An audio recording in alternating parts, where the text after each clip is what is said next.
السلام علیکم۔ آپ دیکھ رہے ہیں مکس اسٹوری چینل۔ کہانی جنت کے پتے پیش کی جا رہی ہے، جس کو لکھا ہے نمرہ احمد نے۔ کپادوکیا کا پرسرار حسن ویسا ہی تھا، مگر ایک دفعہ پھر اس میں اداسیاں گھل چکی تھیں۔ آشیانہ کے مکینوں نے ان کا استقبال اسی گرم جوشی اور محبت سے کیا جو ان کا خاصہ تھا، مگر اس کا دل اداس تھا۔ وہ اسے کچھ بھی بتائے بغیر چلا گیا تھا۔ بار بار وہم ستا رہے تھے، اضطراب، بے چینی اور فکر مندی۔ دنیا بس ان 3 چیزوں تک محدود ہو کر رہ گئی تھی۔ وہ 2 دن کس کرب میں گزرے کوئی اندازہ نہیں کر سکتا تھا۔ رات میں وہ اسی صوفے پہ جس کے عقب میں کھڑکی کھلتی تھی بیٹھ کر اسی طرح رونے لگی، مگر کوئی نہیں آیا جو کہتا کہ وہ پھر سے اس کے لیے آ گیا ہے۔ بہاریں نیچے پنار کے ساتھ تھی۔ وہ سامنے ہوتی تو حیا یوں نہ روتی، مگر اکیلے میں اور بات ہوتی ہے۔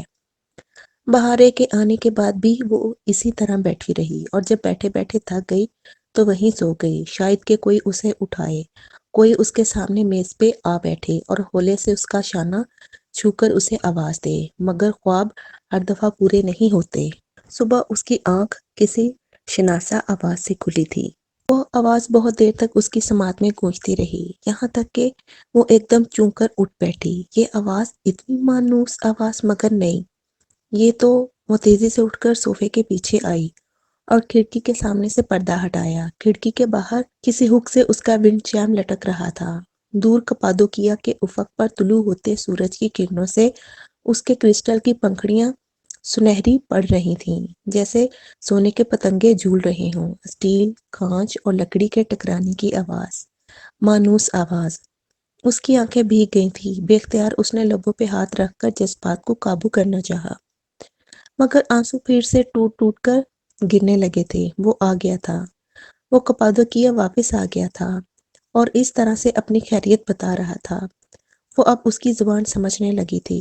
دفعتاً اسے محسوس ہوا کہ ونڈ چائم کی ایک لڑی کے ساتھ ایک کاغذ سا بندھا ہے۔ اس نے کھڑکی کا پٹ کھولا اور ہاتھ بڑھا کر کاغذ پکڑا۔ وہ ایک ٹور گائیڈ کے ٹور کا معلوماتی پرچہ تھا۔ اس پہ جہان نے خود سے کچھ بھی نہیں لکھا تھا، مگر وہ سمجھ گئی تھی کہ اسے کیا کرنا ہے۔ اسے کل صبح اس ٹور کو لینا ہے، کیونکہ وہی وہ جہان سے مل سکے گی۔ حیا نے پھر ایک نظر اس پرچے پہ بنی تصویر پر ڈالی اور بے اختیار ایک اداس مسکراہٹ اس کے لبوں پہ پھیل گئی۔ ڈی جے اور اس کا سب سے بڑا خواب، سب سے بڑی ایکسائٹمنٹ، ہاٹ ایئر بیلون۔ اگلی صبح ابھی سورج نہیں نکلا تھا اور فجر کپادوکیا پہ قطرہ قطرہ اتر رہی تھی۔ حیا نے کھڑکی کا پردہ ذرا سا سرکا کر دیکھا۔ کپادوکیا کے پہاڑ ابھی تک جامنی اندھیرے میں ڈوبے تھے۔ وہ خود بھی ابھی ابھی نماز پڑھ کے ہٹی تھی۔ پردہ برابر کر کے اس نے وال کلاک کو دیکھا۔ صبح کے 3:30۔ بہاریں ڈریسنگ ٹیبل کے آگے کھڑی مندی مندی آنکھوں سے خود کو آئینے میں دیکھتی برش کر رہی تھی۔ حیا اپنی اجرک کی لمبی قمیض پہ عبایا پہن چکی تھی اور اب چہرے کے گرد نقاب لپیٹ رہی تھی۔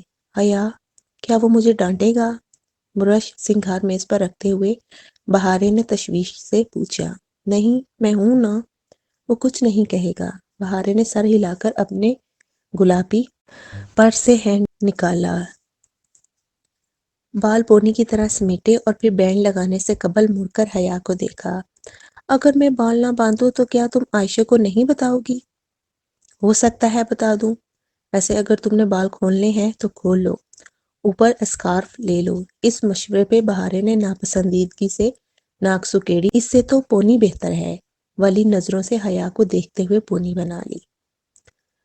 آبلہ وین آ گئی۔ فاتح نے باہر سے آواز لگائی۔ حالانکہ وہ اس سے بہت بڑی نہیں تھی، پھر بھی وہ اسے آبلہ کہتا تھا۔ ترک میں آبلہ آپا اور بھائی کو ابی بولتے ہیں۔ ہم تیار ہیں۔ وہ جلدی جلدی نقاب کو پن لگاتے بہاریں کا ہاتھ تھامے باہر آ گئی۔ آشیانہ کے باہر ان کو ٹور کی وین لینے آئی تھی، جس نے انہیں ہاٹ ایئر بیلون تک پہنچانا تھا۔ سارے انتظامات مولود بے نے کروائے تھے، اس لیے انہیں ڈسکاؤنٹ مل گیا تھا۔ ہاٹ ایئر بیلون فجر کے وقت اڑا کرتے تھے۔ 1.5-2 گھنٹے کی فلائٹ تھی، یعنی کپادوکیا کے اوپر اڑ کر سارا خطہ دیکھ کر وہ واپس اتر آئیں۔ وین نے جب انہیں بیلون سائٹ پر اتارا تو اس وقت فجر تازہ تھی۔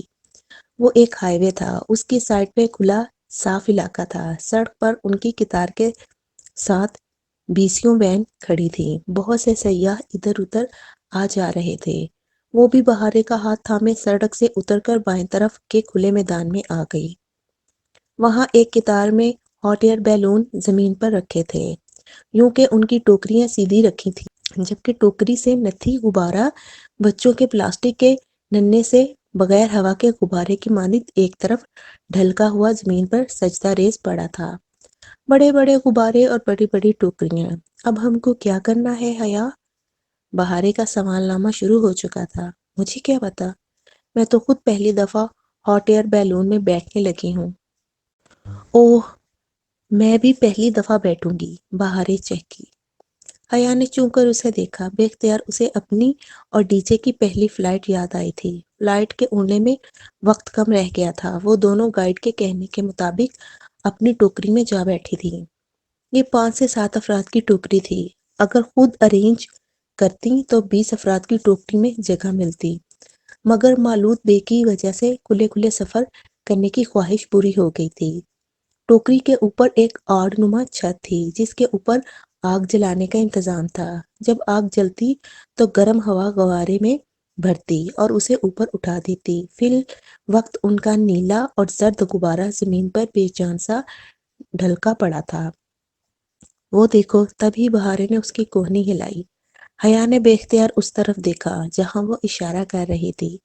دور سیاحوں کے درمیان وہ چلا آ رہا تھا، سر پہ پی کیپ، آنکھوں پہ سیاہ گلاسز، ذرا سی بڑی شیو، سفید پوری آستین کی ٹی شرٹ کو کوہنیوں تک موڑے، نیلی جینز کی جیبوں میں ہاتھ ڈالے وہ سر جھکائے قدم اٹھا رہا تھا۔ بیگ کندھے پہ تھا اور ماتھے پہ پٹی نظر نہیں آ رہی تھی۔ ہفتہ تو ہو گیا تھا اس کے آپریشن کو، اب تک اس کی پٹی کھل ہی جانی چاہیے تھی۔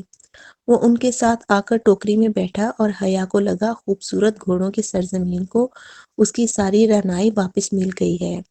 کیسے ہو؟ وہ جہان کی طرح سامنے سیدھ میں دیکھتے بہت آہستہ سے بولی تھی۔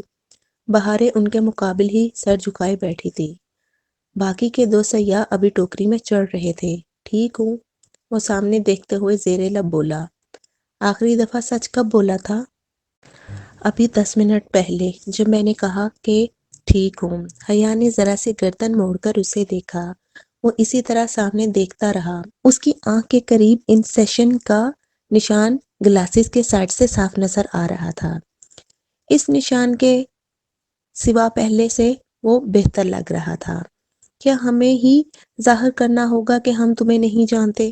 وہ دوبارہ چہرہ سیدھا کیے اسی طرح مدھم سا بولی تھی۔ جب تک بیلون اوپر نہیں چلا جاتا تب تک۔ ہاں۔ پائلٹ اب بیلون کے اڑنے کا اعلان کر رہا تھا۔ ٹوکری اطراف اور چھت سے کھلی تھی، سوائے اس چھجے کے جس کے اوپر آگ جلائی جا رہی تھی۔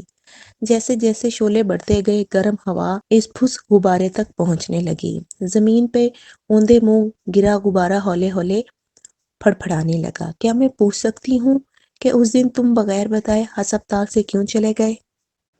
نہیں، وہ اتنی قطعیت سے بولا کہ وہ بالکل چپ ہو گئی۔ گرم ہوا اب ڈھلکے ہوئے غبارے کو اٹھانے کی صحیح کر رہی تھی۔ جیسے جیسے ہوا کا زور بڑھتا گیا، غبارہ ذرا پھول کر سیدھا ہونے لگا۔ گرم ہوا ٹوکری کے اندر بیٹھے سیاحوں کو نہیں چھو رہی تھی، ان کے لیے تو فجر کی تازہ ٹھنڈی ہوا ہر سو چل رہی تھی۔ ان گزرے 2 دنوں میں جب وہ اس کے ساتھ نہیں تھی، اسے بہت سی باتوں کا خیال آیا تھا جو وہ اس سے اسپتال میں نہیں پوچھ سکتی تھی۔ معلوم نہیں یہ سوال ہمیں تب کیوں یاد آتے ہیں جب مسئول ہمارے ساتھ نہیں ہوتا۔ ایک بات پوچھوں؟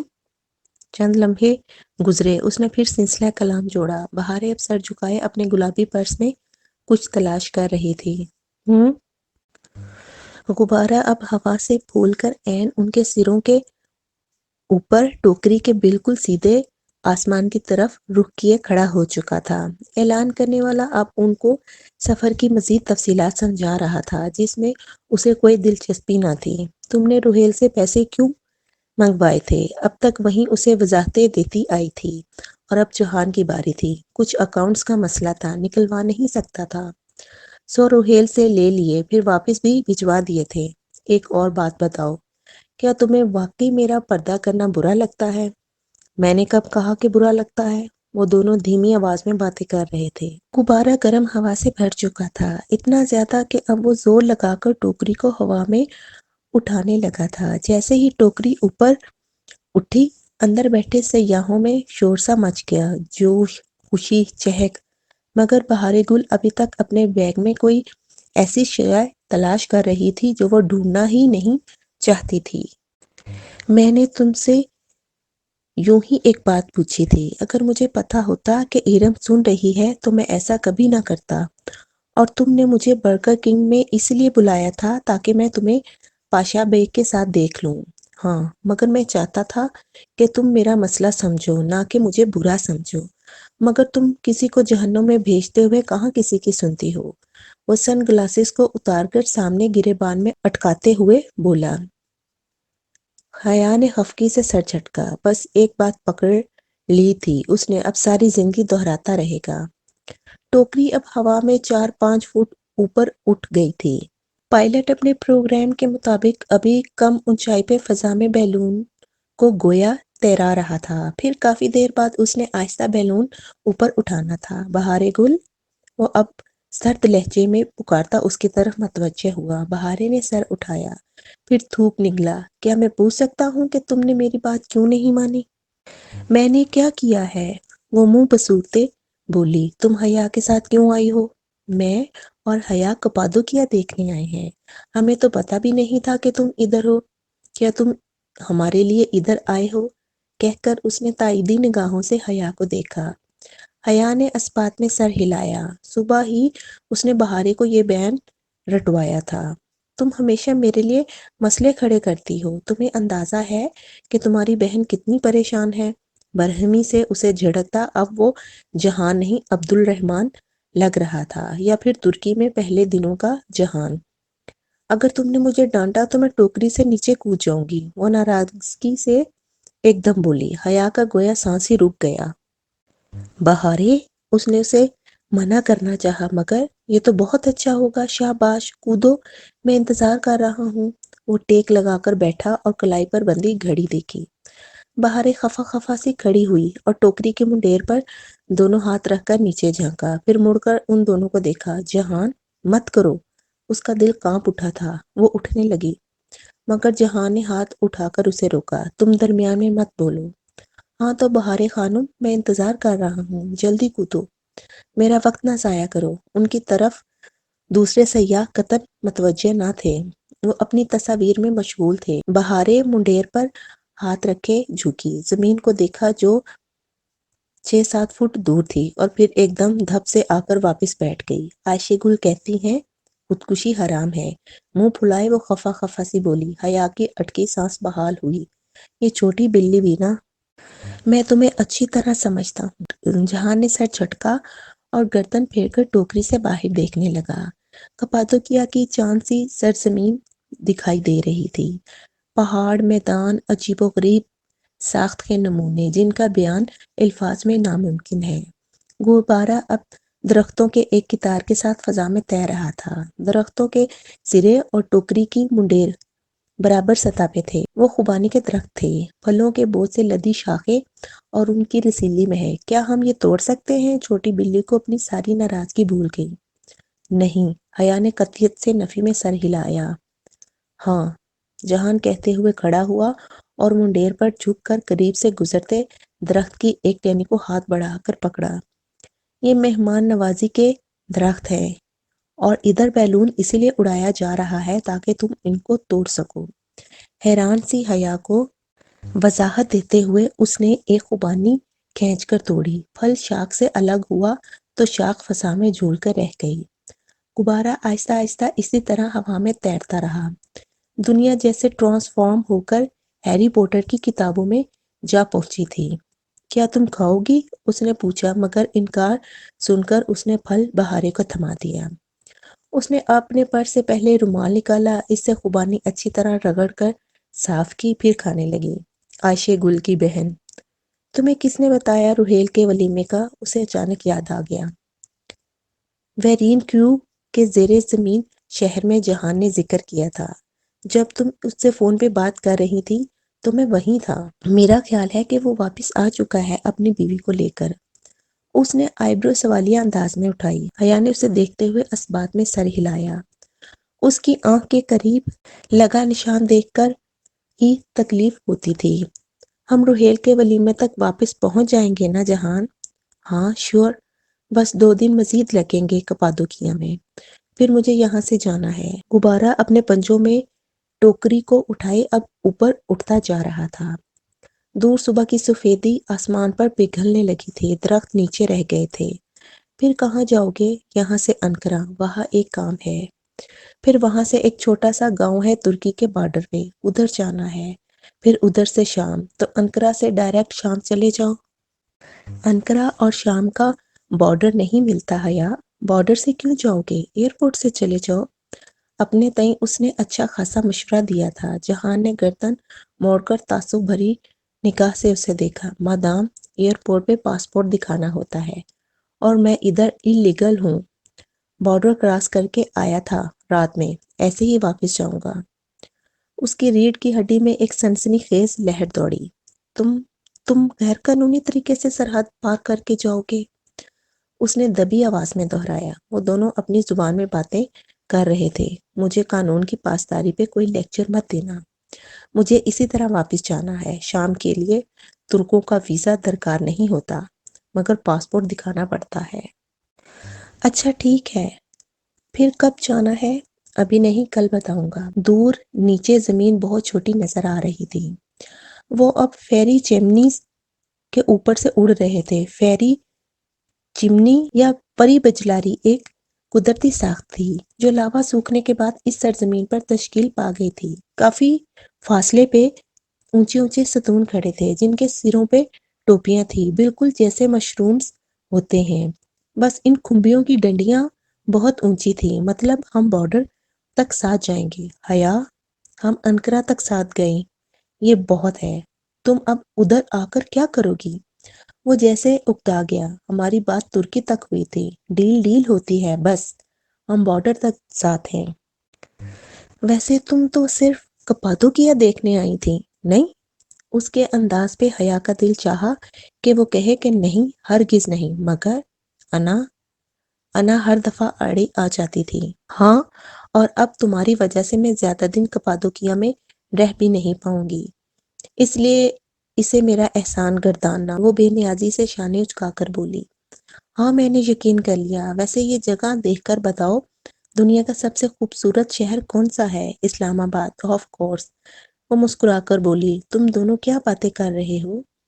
بہاریں یقیناً ان دونوں سے بور ہو کر پنار کو مس کرنے لگی تھی۔ انسان کا ازل سے ابد تک کا مسئلہ، اسے اپنی تعریف کرنے والے ہمیشہ سے ہی اچھے لگتے ہیں۔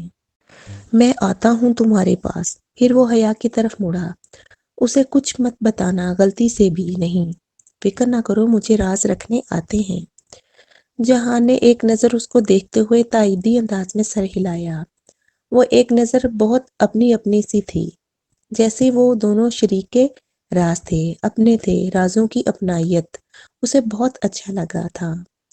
تمہیں لگتا ہے میں بہت کم عقل ہوں، وہ اسی خوشگوار موڈ میں کہنے لگی، اور تمہیں یہ بھی لگتا ہے کہ میں تمہاری باتیں سمجھ نہیں سکتی، مگر یو نو واٹ جہان، تم یہ بات ماننا ہی نہیں چاہتے کہ تمہاری بیوی تم سے زیادہ اسمارٹ ہو سکتی ہے۔ روانی میں تمہاری بیوی کب اس کے لبوں سے نکلا اسے پتہ ہی نہیں چلا۔ جہان اس سارے میں پہلی دفعہ مسکرایا۔ میری بیوی جتنی بھی اسمارٹ ہو، مجھ سے 2 قدم پیچھے ہی رہے گی۔ ویسے آپ کا پاؤں کیسا ہے؟ میرے پاؤں کو کیا ہوا؟ بالکل ٹھیک تو ہے، اس نے شانے اچکا کر کہا۔ اس کا پاؤں اتنا ہی درد کرتا تھا جتنا پہلے دن کر رہا تھا، مگر وہ ظاہر ہونے دے یہ نہیں ہو سکتا تھا۔ جہان نے مسکرا کر سر جھٹکا اور اٹھ کر بہارے کے ساتھ خالی جگہ پر جا بیٹھا۔ جہان، اسے مت ڈانٹنا، میں اسے لے کر آئی ہوں۔ اور پھر حیا، تمہیں معلوم ہے کہ تم کب بہت اچھی لگتی ہو؟ وہ جو بولے جا رہی تھی ایک دم رکی، آنکھیں ذرا حیرت سے پھیل لی۔ کب؟ جب تم خاموش رہتی ہو۔ حیا کے ہونٹ بھیج گئے۔ وہ چہرہ موڑ کر خاموشی سے ٹوکری کے پار دیکھنے لگی۔ وہ دونوں اب دھیمی آواز میں اپنی زبان میں باتیں کر رہے تھے۔ بیلون اب بجلاری کے عین اوپر ہوا میں کسی کشتی کی طرح تیر رہا تھا۔ رات کا کھانا انہوں نے آشیانہ کے قالینوں والے ڈائننگ روم میں کھایا۔ جہان صبح سائٹ سے ہی واپس ہو گیا تھا۔ اسے موہوم سی امید تھی کہ وہ کھانے کے وقت کہیں سے نمودار ہو جائے گا، مگر ایسا نہیں ہوا۔ اس کا دل کسی پینڈولم کی طرح امید اور نا امید کے درمیان گھومتا رہا، یہاں تک کہ اس نے خود کو سمجھا دیا کہ وہ سارا دن ان کے ساتھ نہیں رہ سکتا، اس کے اپنے بھی کام ہیں۔ آشیانہ میں آج 2-3 مزید فیملیز آئی ہوئی تھیں۔ پھر میں مالوت بے اور مسز سونا ان کا پہلے دن جتنا خیال رکھ رہے تھے۔ رات میں وہ سوئی اور صبح فجر کے لیے اٹھی، نماز پڑھ کر دوبارہ سو گئی۔ 2-3 گھنٹے بعد دستک سے آنکھ کھلی۔ آبلہ آبلہ، فاتح پکار رہا تھا۔ ایک تو یہ آبلہ کا زبردستی کا بھائی بھی نا آرام نہیں کرنے دے گا۔ وہ جب تک کلستی ہوئی دروازے تک آئی، وہ جا چکا تھا۔ دروازے کی درز سے البتہ اس نے ایک چھوٹا سا لفافہ ڈال دیا تھا۔ اس نے جھک کر لفافہ اٹھایا، اسے کھولا، اس کے اندر رکھا سفید موٹا کاغذ نکالا اور یہ لکھائی جو وہ ہمیشہ پہچان سکتی تھی: ری joining at 2 PM. I hope ladies are. سطر پڑھ کر وہ بے اختیار مسکرا دی۔ یعنی وہ 2 بجے مل رہے ہیں کدھر؟ جگہ اس نے نہیں لکھی تھی، مگر وہ سمجھ گئی تھی کہ وہ ان کے پاس آئے گا، پھر وہ اکٹھے کہیں جائیں گے۔ بعد میں جب اس نے کمرے کا دروازہ کھولا تو گلابوں کے بوکے بھی وہاں پڑا تھا، جو فاتح نے لفافے کے ساتھ ہی رکھا ہوگا۔ وہ ان کو بھی اندر لے آئی اور صوفے کے ساتھ میز کے گلدان میں سجا دیا۔ گلاب کے تازہ دل فریب مہک دنیا کی سب سے خوبصورت مہک ہوتی ہے۔ بچپن میں اسے گلاب کی پتیاں کھانے کا بہت شوق ہوتا تھا۔ وہ نہ میٹھی ہوتی ہے نہ نمکین، بس کوئی الگ سا ذائقہ تھا۔ ابھی وہ یہ حرکت کرنے کا سوچ بھی نہیں سکتی تھی۔ بہاریں اٹھ جاتی اور اسے دیکھ لیتی تو کتنی شرمندگی ہوتی۔ بہاریں نے ناشتے کے بعد وہ پھول دیکھے۔ یہ کہاں سے آئے ہیں؟ عبد الرحمن نے بھجوائے ہیں، وہ بستر سمیٹ رہی تھی۔ کتنے پیارے ہیں حیا۔ بہاریں ذرا رک کر بولی، کیا تم نے کبھی گلاب کی پتیاں کھائی ہیں؟ وہ جو بیڈ کور طے کر رہی تھی پلٹ کر اسے دیکھا۔ تمہیں لگتا ہے کہ مجھ جیسی ڈیسنٹ لڑکی ایسا کر سکتی ہے؟ سچ بولنے کا موڈ نہیں تھا اور جھوٹ وہ بولنا نہیں چاہتی تھی، سو الٹا سوال کر لیا۔ 1:30 بجے وہ تیار ہو کر صوفے پہ بیٹھ گئی۔ انتظار اس دنیا کی سب سے تکلیف دہ شے ہے، بار بار گھڑی کو دیکھنا، جانے کب آئے گا وہ۔ اس نے پھر سے اس کا خط نکال کر پڑھا۔ 2 بجے کا ہی لکھا تھا اس نے۔ وہ کاغذ واپس ڈالنے لگی، پھر ٹھہر گئی۔ یوں تو وہ عام سی سطر تھی، مگر کچھ تھا اس سطر میں جو غلط تھا۔ بہاریں اس کے کندھے کے اوپر سے جھانک کر پڑھنے لگی۔ ہاں، یہ اسی نے لکھا ہے، یہ اسی کی لکھائی ہے۔ دیکھو، ہر ورڈ کا پہلا حرف بڑا لکھا ہے۔ جو چیز اسے الجھا رہی تھی، بہاریں نے اس کی نشاندہی کر دی۔ وہ ذرا سی چونکی۔ ہاں، مگر کیوں؟ جب اس نے مجھے سیاروں کے نام سکھائے تھے تو ایسے ہی لکھا تھا۔ دکھاؤں تمہیں؟ وہ جھٹ سے اپنا گلابی پرس اٹھا لائی اور اندر سے ایک گلابی ڈائری نکالی، پھر کھول کر ایک صفحہ حیا کے سامنے کیا۔ اس پہ لکھا تھا: My every elegant mother just served us 9 pizzas. یہ کیا ہے؟ اس نے اچنبھے سے وہ عبارت پڑھی۔ ہر لفظ کا پہلا حرف بڑا تھا۔ دیکھو، ہر بڑے حرف سے سیارے کا نام بنتا ہے۔ مائی کے ایم سے مرکری، ویری کے وی سے وینس، آئی سے ارتھ، اور اس طرح یہ فقرہ یاد کرنے سے مجھے سیاروں کی ترتیب یاد ہو گئی۔ سناؤں؟ نہیں، مجھے یہ دیکھنے دو۔ اس نے جلدی سے ایک قلم اٹھایا اور جہان کے اس فقرے کے ہر بڑے حرف کو نیچے اتارا۔ اس سے بھی کوئی دوسرا فقرہ بنے گا شاید۔ الفاظ اس کے لبوں میں رہ گئے۔ وہ 6 حرف ایک ساتھ لکھے ہوئے اس کے سامنے تھے: IHLARA۔ اہلارا؟ اس نے بے یقینی سے دوہرا کر بہاریں کو دیکھا۔ اہلارا؟ بہاریں گل چیخی۔ اللہ اللہ! قریباً بھاگتے ہوئے اس نے اپنا پرس اور عبایا اٹھایا، پھر گھڑی دیکھی۔ 2 بجنے میں زیادہ وقت نہیں تھا۔ وادی اہلارا کا نام اہلارا گاؤں کے نام پہ تھا، جو اس وادی کے قریب واقع تھا۔ یہ وادی یوں تھی کہ دو ہیکل چٹانیں چند کلو میٹر کے فاصلے پر آمنے سامنے کھڑی تھی۔ ان کے درمیان سے دریا بہتا تھا اور جنگل ہی تھا، اطراف میں پہاڑ تھے۔ یہ درمیان کی وادی اہلارا وادی تھی۔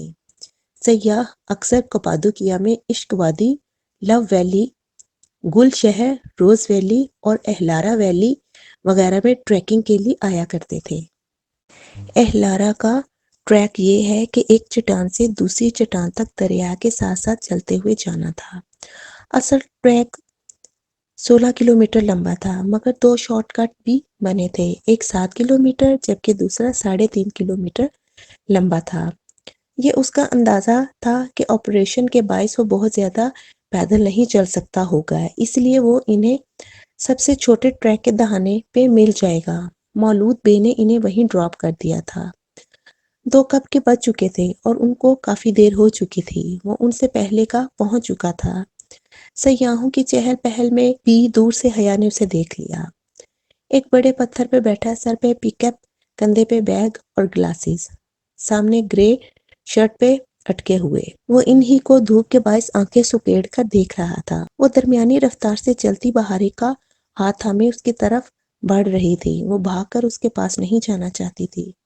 اسے جہان پہ غصہ تھا۔ کیا تھا اگر وہ انسانوں کی زبان میں بتا دیتا کہ اہلارا ویلی آ جاؤ، اگر جو وہ یہ کوڈ نہ جان سکتی، اگر وہ جو نہ مل سکتی تب، لیکن تب بھی وہ اسی پہ ملبہ ڈالتا۔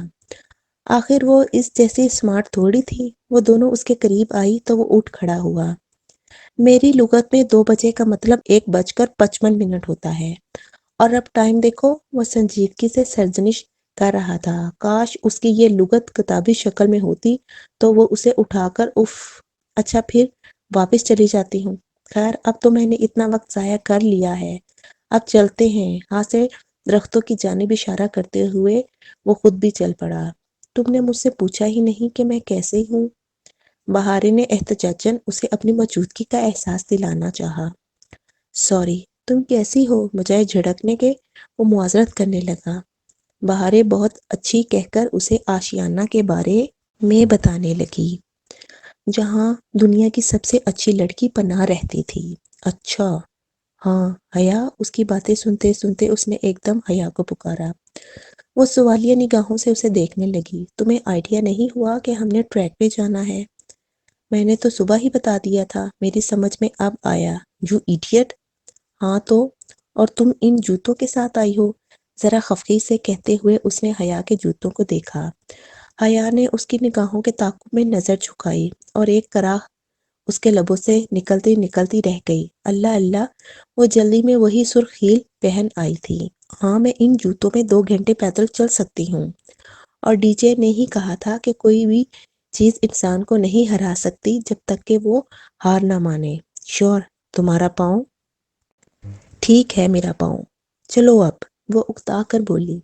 وہ اکتا کر کہتی آگے بڑھ گئی۔ بہارے نے سلسلہ کلام وہاں سے جوڑ دیا۔ وہ گھنے درختوں میں آگے بڑھتے جا رہے تھے۔ دریا ساتھ ساتھ چل رہا تھا۔ دونوں طرف خشک اونچی چٹانیں تھیں جن میں غار کی صورت چرچ بنے تھے۔ تھوڑی دور جا کر ہی اس کا پاؤں جواب دینے لگا۔ وہ موج جس کو وہ کب سے نظر انداز کرنے لگی تھی شاید موج سے بڑھ کر تھی۔ ابھی وہ زیادہ دور نہیں گئے تھے جب جہان نے کہا، ذرا رک جاتے ہیں۔ بائیں جانب چٹان میں سیڑھیاں بنی تھیں جو اوپر ایک غار نما چرچ میں جاتی تھیں۔ وہ ان سیڑھیوں پر چڑھتے اوپر آ گئے۔ بہارے کو اس نے اپنا کیمرہ دے کر چرچ کی تصاویر بنانے بھیج دیا، اور وہ خود سیڑھیوں کے دہانے پہ اوپر نیچے بیٹھ گئے۔ کیا تم مجھ سے خفا ہو؟